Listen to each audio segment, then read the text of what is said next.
2009년 8월 5일 새벽 4시 평택 공장 하늘 위로 경찰 헬기가 선회했다. 아래에서는 700명의 노동자들이 도장 공장 지붕에 웅크린 차에 손수 만든 마스크로 얼굴을 가리고 있었다. 밖에서는 수천 명의 진압 경찰이 크레인으로 컨테이너를 담장에 밀어붙이고 있었다. 불과 7년 전 이 공장은 연간 16만 1천 대의 차를 만들었다.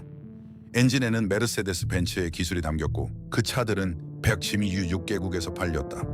한국의 작은 자동차 회사가 독일의 거인과 어깨를 나란히 한 순간이었다. 그리고 그 모든 것이 무너졌다. 차가 나빠서가 아니었다. 한 중국 기업이 기술만 빼앗고 버렸기 때문이었다. 어떻게 쌍용 샹롱, 이 두 마리 용의 이름을 가진 회사가 안에서부터 무너질 수 있었을까?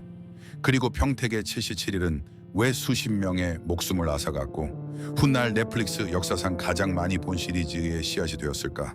1954년 한국전쟁의 포연이 가시지 않은 땅에서 하동환 자동차 공업이 문을 열었다.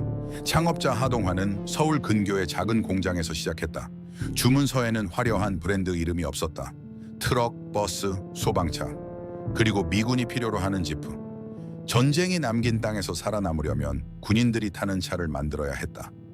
1964년 회사는 미군 기지용 지프 생산을 본격화했다. 기술은 단순했지만 공장 바닥에는 기름이 배어 있었고 용접봉 연기가 낮게 깔렸다.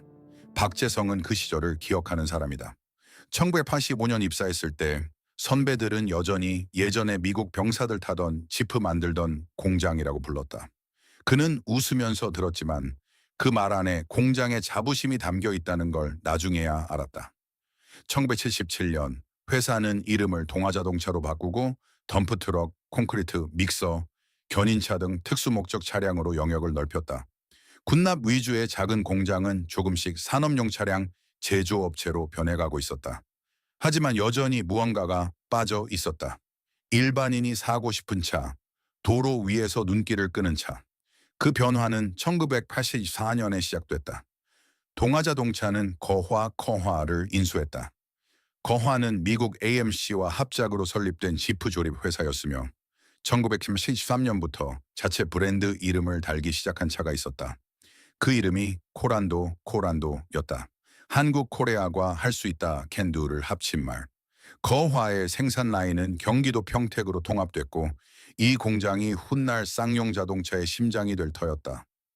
1986년 11월 쌍용그룹이 하동환 회장의 지분 전체를 인수하며 경영권을 가져갔다.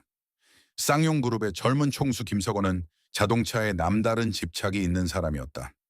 13살에 이미 불법으로 운전대를 잡았고 미국 유학 시절 레이싱 스쿨을 수료했다.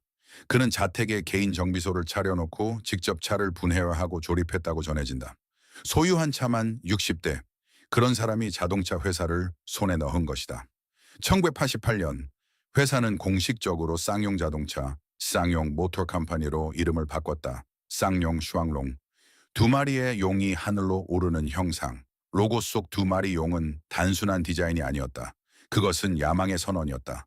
같은 해 평택 공장에서 코란도 패밀리의 첫 번째 시리즈가 출시됐다.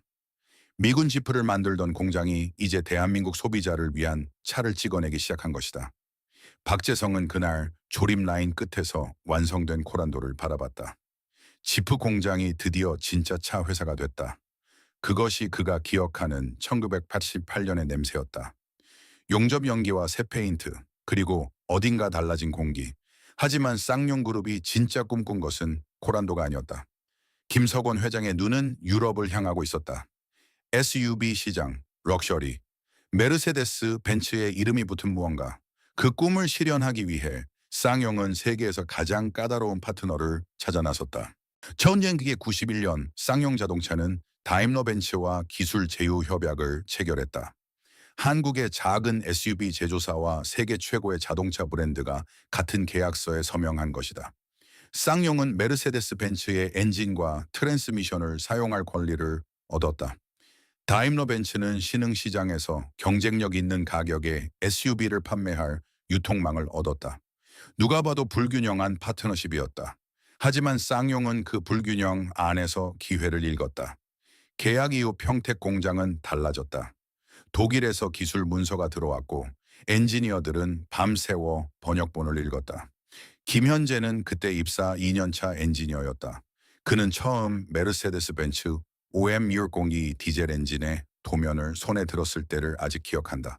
이걸 우리가 조립한다는 게 믿기지 않았습니다. 평택에서 이 엔진을. 그것은 자부심이었다. 동시에 책임감이었다. 1993년 무쏘가 세상에 나왔다. 영국 왕립예술대학의 켄 그린레이 교수가 디자인했다. 돌고래의 유선형을 모티프로 한 차체, 공기 저항계수 0.36, 엔진과 트랜스미션은 메르세데스 벤츠, 1994년 버밍엄 모터쇼 전륜 구동 부문 1위, 1996년 같은 시상대에 다시 올랐다. 한국 자동차가 유럽 무대에서 수상한 것은 전례 없는 일이었다. 무쏘는 쌍용이 단순한 지프 조립 공장이 아니라는 것을 세계에 증명한 차였다. 평택 공장의 하루는 오전 6시에 시작됐다. 차체 공장에서 강판을 두드리는 소리가 가장 먼저 울렸다. 프레스 기계가 금속을 찍어내는 진동이 공장 바닥을 통해 발바닥까지 전해졌다. 도장 공장에서는 신어 냄새가 코를 찔렀다. 조립 라인 끝에서는 완성된 무쏘가 품질 검사대를 통과하며 천천히 출고됐다. 박재성은 그 라인에서 9년째 일하고 있었다. 매일 같은 자리, 매일 같은 동작. 하지만 그는 지루하다고 생각한 적이 없었다. 자기 손을 거친 차가 독일로, 영국으로, 호주로 팔려나간다는 사실이 그를 버티게 했다. 1996년 코란도 2세대가 출시됐다. 1997년에는 체어맨이 나왔다. 쌍용 역사상 최초의 고급 세단, 메르세데스 벤츠 샤에시 기반. 그해 쌍용그룹 전체는 외환위기의 파도 앞에 흔들리기 시작했지만 평택 공장의 라인은 멈추지 않았다. 차는 계속 나왔다. 시장은 여전히 차를 원했다. 1997년 말 쌍용그룹은 무너졌다. IMF 외환위기가 한국 재벌의 허리를 꺾던 시절이었다. 그룹 전체의 부채가 통제 불가 수준에 이르자 채권단은 쌍용자동차를 대우자동차에 매각했다. 김석원 회장이 야망을 품고 인수한 지 10여 년 만이었다. 그러나 대우자동차 역시 3년을 버티지 못했다. 2000년 대우가 파산하면서 쌍용자동차는 다시 주인 없는 회사가 됐다. 채권단이 경영을 맡았고 공적 자금이 투입됐다. 공장은 돌아갔지만 방향이 없었다. 그 혼란 속에서도 평택의 노동자들은 라인을 떠나지 않았다. 박재성은 그 시절을 이렇게 기억한다. 회사가 누구 것인지 몰랐습니다. 하지만 우리가 만드는 차가 무엇인지는 알았습니다. 2001년 렉스톤이 출시됐다.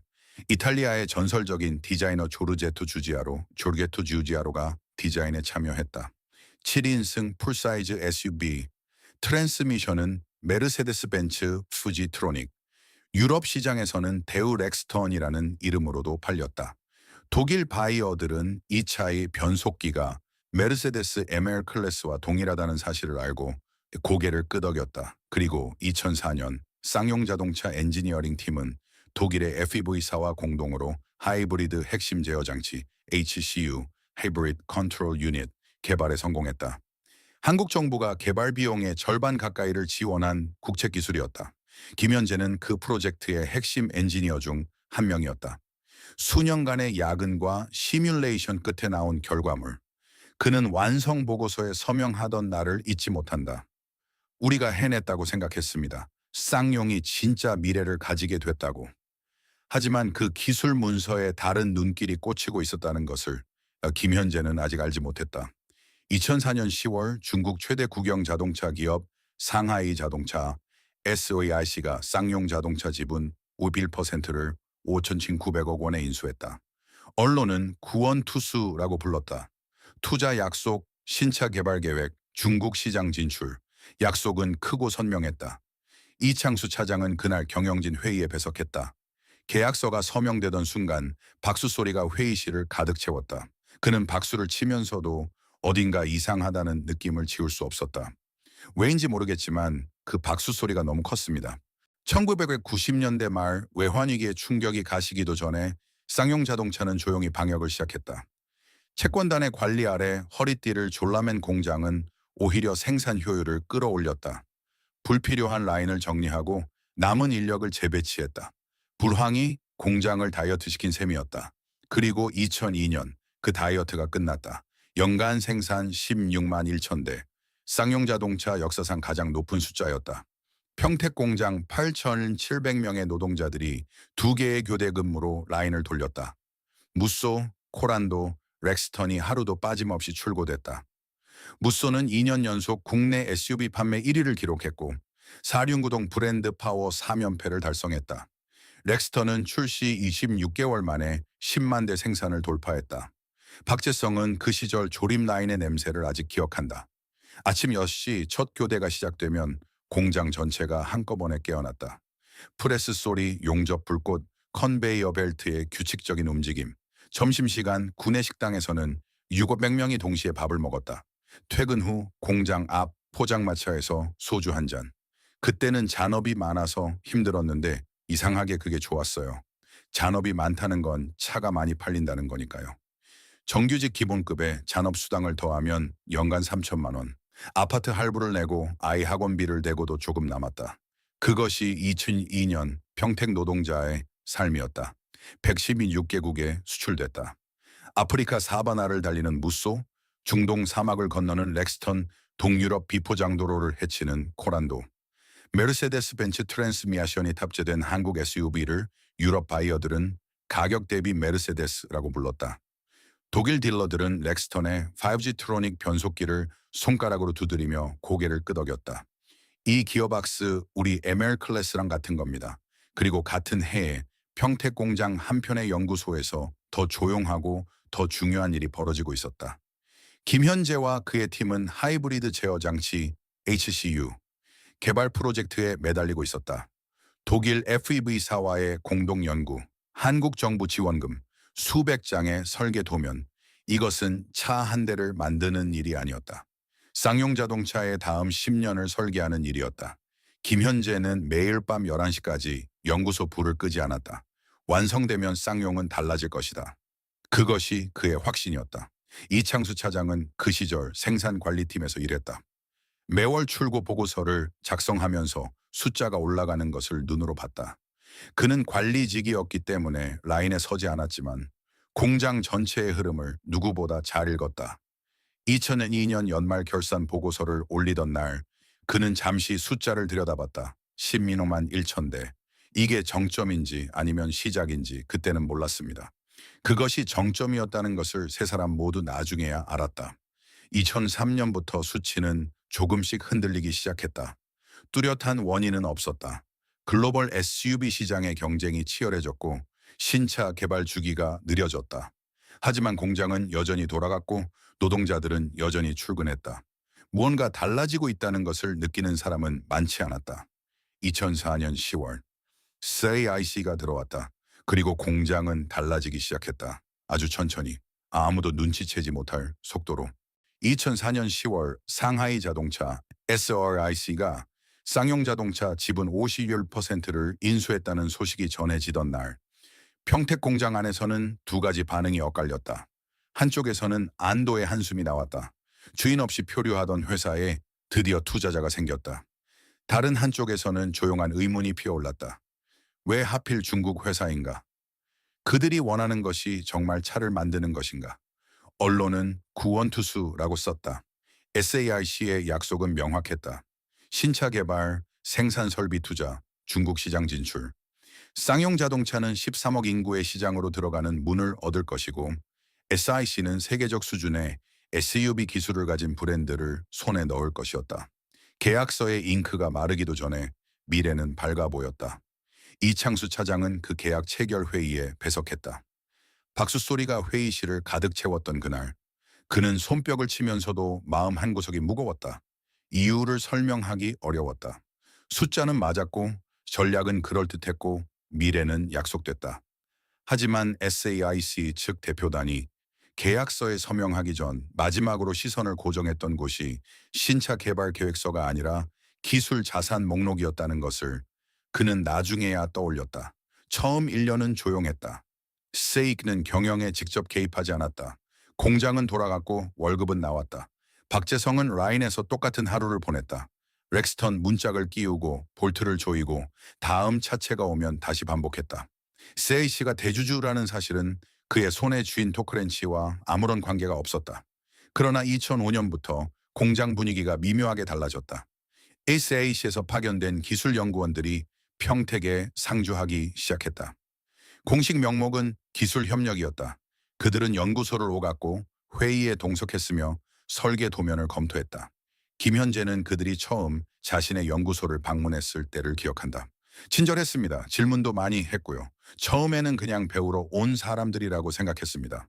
배우러 온 것이 아니었다. 2006년 SREIC가 본색을 드러냈다. 경영진은 554명의 인력 감축 계획을 발표했다. 신차 개발은 없었다. 투자 약속은 이행되지 않았다. 2004년 인수 이후 단 한 개의 신모델도 출시되지 않았다.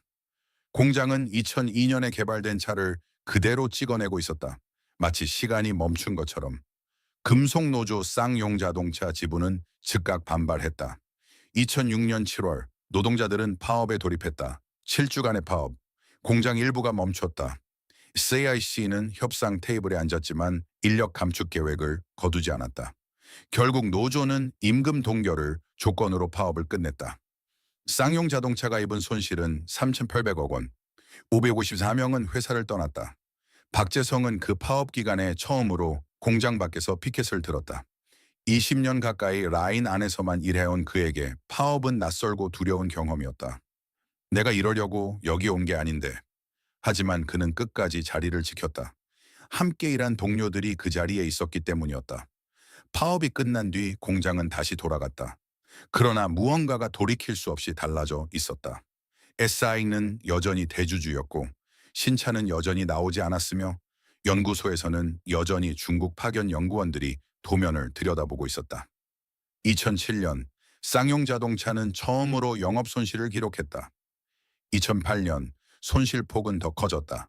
그리고 같은 해 서울검찰청에 한 통의 제보가 들어왔다. 국가정보원이 포착한 내용이었다. 쌍용자동차의 하이브리드 핵심 기술이 중국으로 유출됐다는 것이었다. 김현재가 밤을 새워 완성했던 그 기술. 한국 정부가 예산을 쏟아부은 그 도면. 누군가가 그것을 SAIC 연구원들에게 넘겼다. 이창수 차장은 그 소식을 사내 메신저로 전해 들었다. 화면을 읽고 또 읽었다. 머릿속으로 2004년의 계약 체결 날 SAIC 대표단의 시선이 기술 자산 목록에 멈췄던 그 장면이 다시 재생됐다. 박수 소리, 너무 컸던 그 박수 소리. 처음부터 그들이 원했던 것은 차를 만드는 것이 아니었다. 2004년 6월 김현재와 그의 팀은 평택연구소 회의실에서 최종 보고서에 서명했다. 하이브리드 제어 장치 HCU. 하이브리드 차량의 심장부에서 정의모터와 내연기관의 출력을 실시간으로 조율하는 장치였다.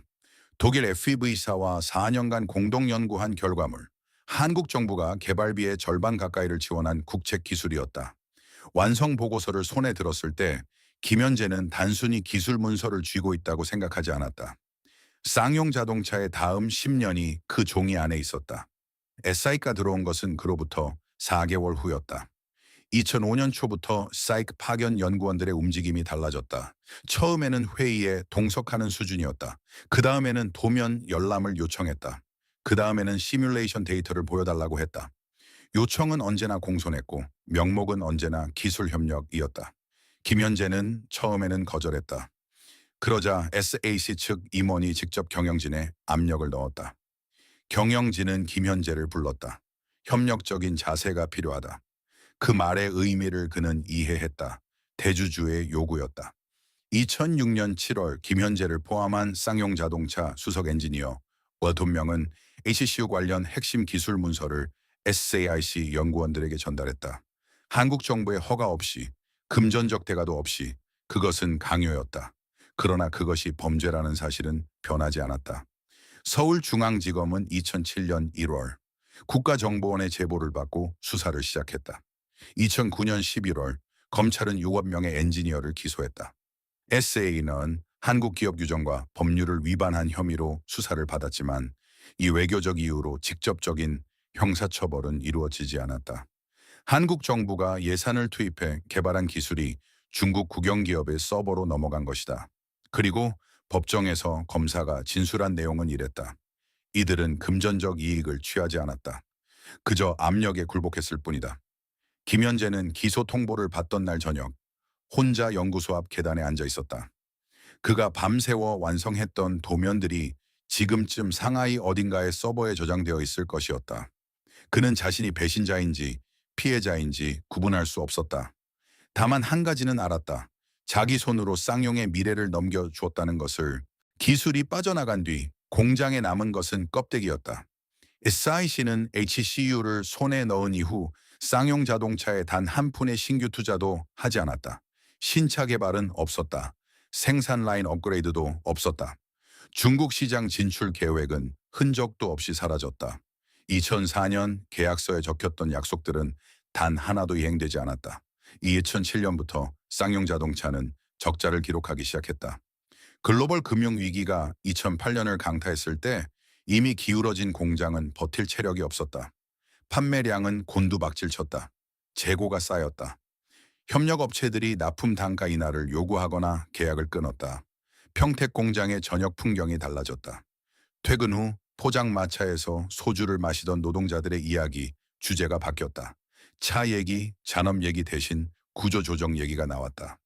이창수 차장은 그 무렵 매달 손익보고서를 작성하면서 숫자가 빨간색으로 물들어가는 것을 지켜봤다. 관리직의 특성상 그는 현장보다 먼저 전체 그림을 볼 수 있었다. 그리고 그 그림은 점점 더 나빠지고 있었다. 2008년 말 그는 상사에게 조심스럽게 물었다. 이 상태가 얼마나 갈 수 있습니까? 상사는 대답하지 않았다. 2009년 1월 9일 쌍용자동차는 서울지방법원에 법정 관리를 신청했다. 부채는 통제 불가 수준이었다. SAIC는 경영 일선에서 물러났다. 그들이 원하는 것은 이미 가져간 뒤였다. 법원은 2월 회생 절차를 개시했다. 그리고 4월 8일 법정관리인이 구조 조정 계획을 발표했다.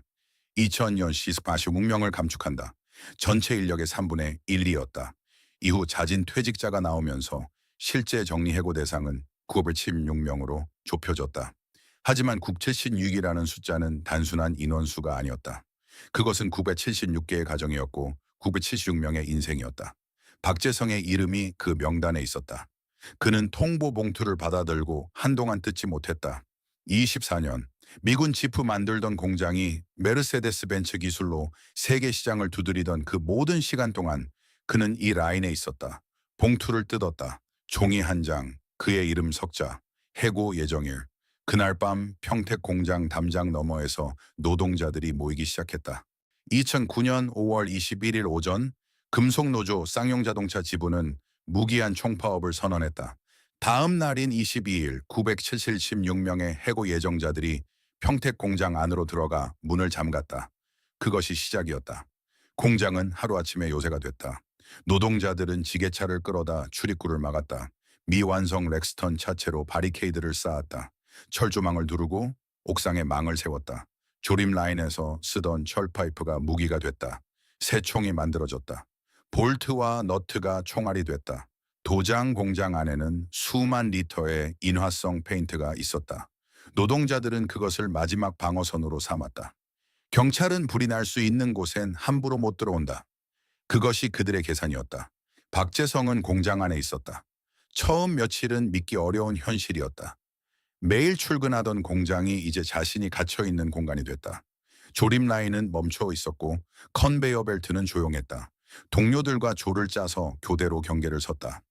아침에는 상황을 공유하는 회의를 열었고 오후에는 경찰 진압에 대비한 훈련을 했으며 저녁에는 촛불을 켜고 둘러앉았다. 슬로건은 하나였다. 해고는 살인이다. 함께 살자. 5월 31일 회사는 직장 폐쇄를 선언했다. 임금 지급이 중단됐다. 6월 8일 976명에 대한 정리해고가 공식 통보됐다. 공장 밖에서는 비해고, 직원 3,200명이 업무 복귀를 시도했다. 노조원 820명은 지게차와 철파이프로 이들을 막았다. 같은 회사 동료들이 같은 공장 정문을 사이에 두고 마주섰다. 그 장면을 이창수 차장은 사무동 창문 너머로 바라보았다. 관리직이었던 그는 파업 대상이 아니었다. 하지만 그는 그날 창문에서 눈을 돌리지 못했다. 저 안에 24년 동안 함께 일한 사람들이 있었다. 6월 22일 회사는 파업 참여자 190명을 상대로 손해배상 소송을 제기했다. 며칠 뒤 해고 통보를 받고 빚더미에 올라앉은 한 노동자가 스스로 목숨을 끊었다. 공장 안에 그 소식이 전해졌을 때 박재성은 아무 말도 할 수 없었다. 첫 번째였다. 6월 26일 노조는 회사의 구조 조정안을 거부했다. 협상은 결렬됐다. 공장 안팎의 긴장이 한 단계 더 올라갔다. 7월 1일 회사는 공장 내부로 들어오는 수도를 끊었다. 7월의 평택은 섭씨 35도, 습도 80%, 공장 안 976명은 지붕에 드럼통을 올려놓고 빗물을 받기 시작했다. 화장실은 빈 드럼통으로 대신했다. 음식은 담장 너머로 밧줄에 매달아 넣었지만 경찰이 그마저 차단했다. 약도 들어오지 않았다. 그럼에도 그들은 버텼다. 7월 4일과 11일 한국노총 KCTUU 이 전국 규모의 연대 집회를 열었다. 인근 기아자동차 공장 노동자 700명이 쌍용 공장 정문 앞에 모였다. 하지만 경찰 병력이 그들을 막았다. 7월 16일 수천 명의 금속노조 조합원이 평택시청 앞에 집결해 음식과 약을 공장 안으로 전달하려 했다. 역시 저지됐다. 7월 20일 법원의 강제 집행 명령이 떨어졌다. 수천 명의 진압경찰과 회사가 고용한 용역 직원들이 공장을 에워쌌다. 헬기가 하늘을 덮었다. 그날 처음으로 스티로폼을 녹일 수 있는 화학물질이 담긴 물이 헬기에서 살포됐다는 증언이 나왔다. 노동자들은 도장 공장으로 후퇴했다. 수만 리터의 인화성 페인트가 있는 그곳. 경찰은 진입을 멈췄다. 7월 23일 진압경찰 한 명이 노동자가 던진 화염병에 맞아 부상을 입었다. 경찰은 테이저건으로 응사했다.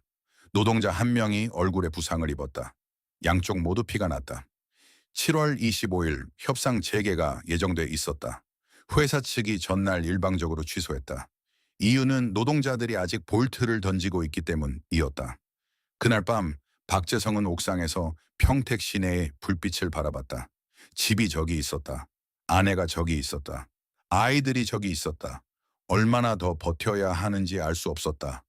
하지만 내려가면 그것으로 끝이었다. 8월 5일 새벽 4시 마지막 총공세가 시작됐다. 6월 25일부터 이날까지 헬기는 매일 공장 위를 날았다. 41일 동안 20만 리터의 물에 2,000리터의 최루액을 섞어 상공에서 쏟아부었다. 새벽 어둠 속에서 크레인이 금속 컨테이너를 담장에 밀어붙였다. 진압경찰이 컨테이너 위로 올라가 공장 지붕으로 뛰어내렸다. 고무탄이 발사됐다. 경찰봉이 내리쳐졌다. 박재성은 철파이프를 손에 쥔 채 동료들 사이에 서 있었다. 헬기 소음이 귀를 먹먹하게 했다. 머리 위로 노란빛 최루액이 우산을 뒤집으며 쏟아졌다. 그는 눈을 감았다. 24년이 지나갔다. 지프 공장, 메르세데스 벤츠, 16만 1천 대, 아이들 학원비, 그리고 지금이 지붕 위. 8월 6일 오전 노조 지부장 한상균이 협정서에 서명했다. 48%의 일자리가 유지됐다. 구급 76명은 공장 밖으로 걸어 나왔다. 빈손으로. 77일이 끝났다. 박재성이 공장 정문을 나서던 순간 평택의 여름 해가 막 떠오르고 있었다. 그는 뒤를 돌아보지 않았다. 24년 동안 하루도 빠짐없이 들어섰던 그 문을 그는 단 한 번도 뒤돌아보지 않고 걸어 나갔다. 2009년 8월 6일 오후 평택 공장 정문 앞에는 전날 밤까지 바리케이드였던 잔해들이 흩어져 있었다. 철파이프, 부서진 드럼통, 탄 타이어의 그을음, 헬기가 사라진 하늘은 조용했다. 그 고요함이 오히려 더 무거웠다. 협정서의 서명이 이루어진 직후 경찰은 즉각 움직였다. 공장 밖으로 나온 노동자들 중 94명이 그 자리에서 연행됐다. 230명이 기소됐다. 노조 지부장 한상규는 징역 3년을 선고받았다. 파업의 대변인이었던 이창근은 6개월간 수감됐다. 수십 명이 조사를 받으며 며칠씩 유치장을 드나들었다. 77일간 공장 안에서 버텼던 사람들은 밖으로 나오자마자 수갑을 차거나 소환장을 받았다. 박재성은 연행자 명단에 없었다. 그러나 그것이 끝이 아니었다. 해고된 노동자들은 대기업 취업 시장에서 사실상 차단됐다. 이력서를 내도 답이 오지 않았다. 파업 참가자라는 기록이 따라다녔다. 이창명 정권의 법원은 파업으로 인한 손해배상 청구 소송을 받아들였고 금속노조와 개인 조합원들의 임금과 자산의 가압류가 걸렸다. 박재성의 통장 잔액은 매달 줄었다. 잔업 수당이 사라진 것이 아니었다. 월급 자체가 없었다. 그해 겨울 아내가 먼저 말을 꺼냈다. 박재성은 그날 대화를 기억하지 않으려 한다. 이창수 차장은 회사에 남았다. 관리직이었기 때문에 해고 명단에 없었다. 하지만 그것이 그를 편하게 하지는 않았다. 파업이 끝난 뒤 그는 텅 빈 조립 라인을 걸어 다녔다. 컨베이어 벨트는 다시 돌아갔지만 사람이 절반으로 줄어 있었다. 그는 해고 통보서에 서명했던 날 밤을 잊을 수 없다고 했다. 명단에 이름이 있었습니다. 박재성. 제가 아는 이름이었어요. 같이 밥 먹던 사람이었어요. 서명하고 나서 잠을 못 잤습니다. 그 뒤로도 한동안 김현재는 집행유예를 선고받았다. 법정에서 판사가 판결문을 읽는 동안 그는 고개를 숙이고 있었다. 금전적 대가 없이 압력에 굴복했다는 사실이 정상 참작이 됐다. 하지만 그것이 그를 가볍게 하지는 않았다. HEO 기술은 이미 상하이의 서버에 있었다. 판결이 바꿀 수 있는 것은 아무것도 없었다. 그는 이후 자동차 산업을 떠났다. 숫자는 계속 쌓였다. 2009년부터 2011년 사이 해고 노동자와 그 가족 14명이 스스로 목숨을 끊거나 극심한 스트레스로 인한 심혈관 질환으로 사망했다. 한 노동자는 유서에 이렇게 썼다. 월급이 너무 많이 줄었다. 아이들한테 쌀밥 대신 라면을 먹여야 해서 너무 아프다. 또 다른 노동자는 아내에게 마지막 문자를 남겼다. 마지막까지 빚만 남겨서 미안해. 2011년 2월 무급 휴직 상태에 있던 한 남성이 심장마비로 숨졌다. 2달 전 그의 아내는 경제적 압박을 견디지 못하고 먼저 세상을 떠났다. 2아이가 남았다. 파업에 참여했던 노동자들을 진료한 한 병원의 조사 결과는 참담했다. 파업 참가자의 절반 이상이 외상 후 스트레스 장애를 앓고 있었다. 80%가 심각한 우울증 증상을 보였다. 거의 모든 노동자가 결혼 생활의 악화를 경험했다고 답했다. 2018년 9월 14일 새로운 경영진 아래 쌍용 자동차는 해고 노동자 100기 건명의 복직에 합의했다. 파업이 끝난 지 9년이 지나서였다. 그러나 나실 6명은 또다시 복직이 연기됐다는 통보를 받았다. 싸움은 끝나지 않았다. 2020년 5월 4일 마지막 35명의 복직 노동자가 평택 공장에 출근했다. 파업으로부터 11년이 지난 날이었다. 박재성도 그중 한 명이었다. 그는 공장 정문을 다시 들어서며 주변을 둘러봤다. 라인은 바뀌어 있었다. 얼굴들도 바뀌어 있었다. 하지만 도장 공장은 그대로였다. 2009년 여름 마지막으로 숨었던 그 건물. 그는 작업복으로 갈아입고 라인에 섰다. 아무 말도 하지 않았다. 2021년 9월 17일 넷플릭스에서 한 드라마가 공개됐다. 첫 주에 100만 가구가 봤다. 4주 후에는 1억 치아시험 100만 가구. 넷플릭스 역사상 가장 빠르게 퍼진 시리즈였다. 전 세계 시청자들은 459번 참가자 성기훈의 이야기에 빠져들었다. 자동차 공장에서 해고된 노동자. 파업 진압 현장에서 동료가 쓰러지는 것을 목격한 남자. 이혼하고 딸을 잃고 빚에 짓눌린 차에 살아가는 사람. 황동혁 감독은 공개적으로 밝혔다. 성기훈의 배경은 2009년 쌍용 자동차 파업에서 가져왔다고. 평택의 노동자들은 그 드라마를 봤다. 5화에서 파업 진압 장면이 나왔을 때 일부는 화면을 꺼야 했다. 화염병, 진압경찰, 공장 지붕. 그것은 재현이 아니었다. 기억이었다. 파업 당시 노조 대변인이었고 6개월간 수감됐으며 이후 9년간 복직투쟁을 벌인 이창근은 오징어 게임을 보고 나서 글을 썼다. 기운은 우리였다. 하지만 게임에서는 이길 가능성이라도 있었다. 우리에게는 없었다. 그 글은 3개로 번역됐다. 제키 빈 자코빈, 레이버 노츠, 레이버 노츠, 피플스 디스패치, 피플스 디스패치. 수백만 명이 오징어 게임을 보고 있는 동안 그 드라마의 실제 원본이 된 사람들의 이야기가 처음으로 영어권 독자들에게 닿았다. 아이러니는 잔인했다. 오징어 게임이 전 세계에서 상영되는 동안 쌍용 자동차 파업의 실제 당사자들 중 30명 이상이 이미 세상을 떠났다.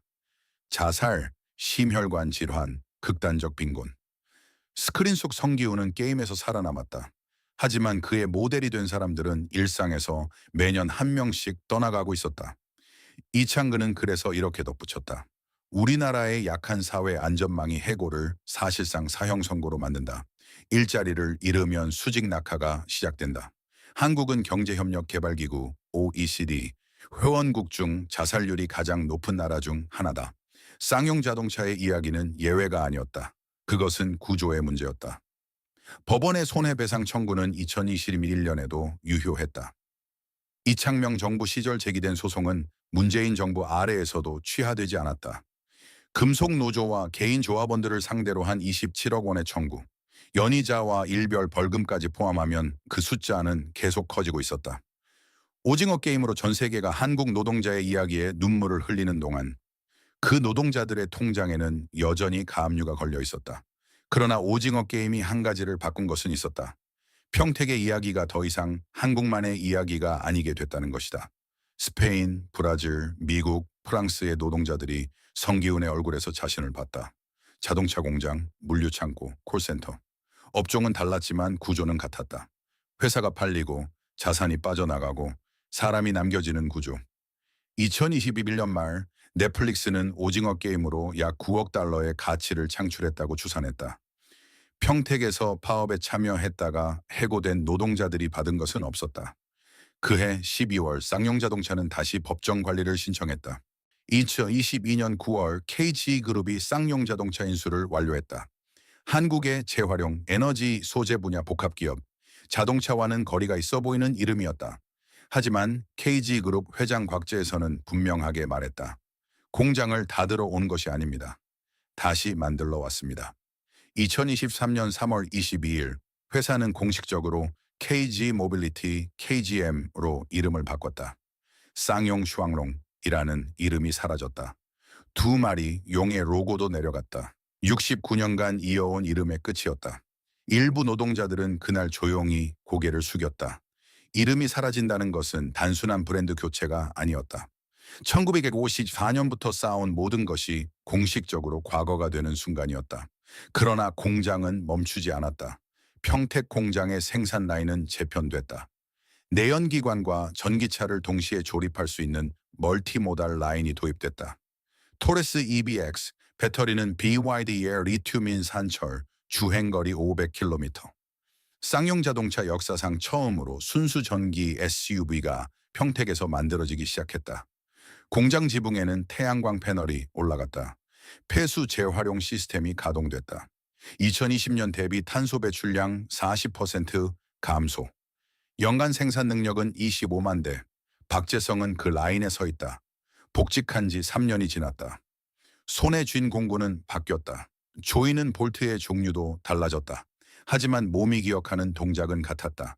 조립하고 확인하고 다음 차체를 기다리는 것. 그는 새로 들어온 젊은 동료들에게 이 공장의 이야기를 잘 하지 않는다. 물어보는 사람도 많지 않다. 2009년은 그들에게 교과서 속 사건이다. 하지만 공장 한켠, 도장 건물 외벽에는 아직 그때의 그 이름이 남아있다. 페인트를 다시 칠했지만 자세히 보면 안다. 누군가 그것을 일부러 지우지 않은 것인지 아니면 그냥 잊은 것인지는 모른다. KG 모빌리티는 2024년부터 평택 시내 인근 부지에 새 공장을 짓기 시작할 계획을 발표했다. 1979년에 지어진 현재 공장 부지는 매각해 새 공장 건설 자금으로 쓴다. 45년 된 터가 정리되는 것이다. 조립 라인이 처음 돌아가던 날부터 메르세데스 벤츠 엔진이 들어오던 날부터 76일의 밤을 버텼던 도장 공장까지 그 모든 것이 서 있던 땅이 언젠가 사라진다. 무엇이 남는가? 차는 남는다. 토레스 EBX는 지금도 112 어딘가의 도로를 달린다. 기술은 남는다. 비록 그 기술의 일부가 상하이의 서버로 넘어갔다 해도 평택의 엔지니어들이 쌓아 올린 것은 지워지지 않았다. 그리고 이름은 남는다. 쌍용이라는 이름이 로고에서 내려갔지만 오징어 게임을 본 사람들은 성기훈의 얼굴 뒤에 평택이 있다는 것을 안다. 하지만 가장 오래 남는 것은 따로 있다. 한 기업이 사고 팔리는 동안 그 안에 있던 사람들이 무엇을 잃었는지, 기술이 국경을 넘어 이전될 때 누가 그 값을 치렀는지, 법정 관리라는 단어 뒤에 몇 명의 가정이 무너졌는지, 그것을 기억하는 사람들이 살아있는 한 평택 2009년은 끝나지 않는다. 박재성은 2023년 어느 저녁 퇴근길에 공장 담장 앞에 잠깐 멈춰 섰다고 한다. KGM이라고 쓰인 새 간판이 올라가 있었다. 그는 한참 그것을 올려다봤다. 새 이름, 새 차, 새 사람들, 그리고 조용히 걸음을 옮겼다.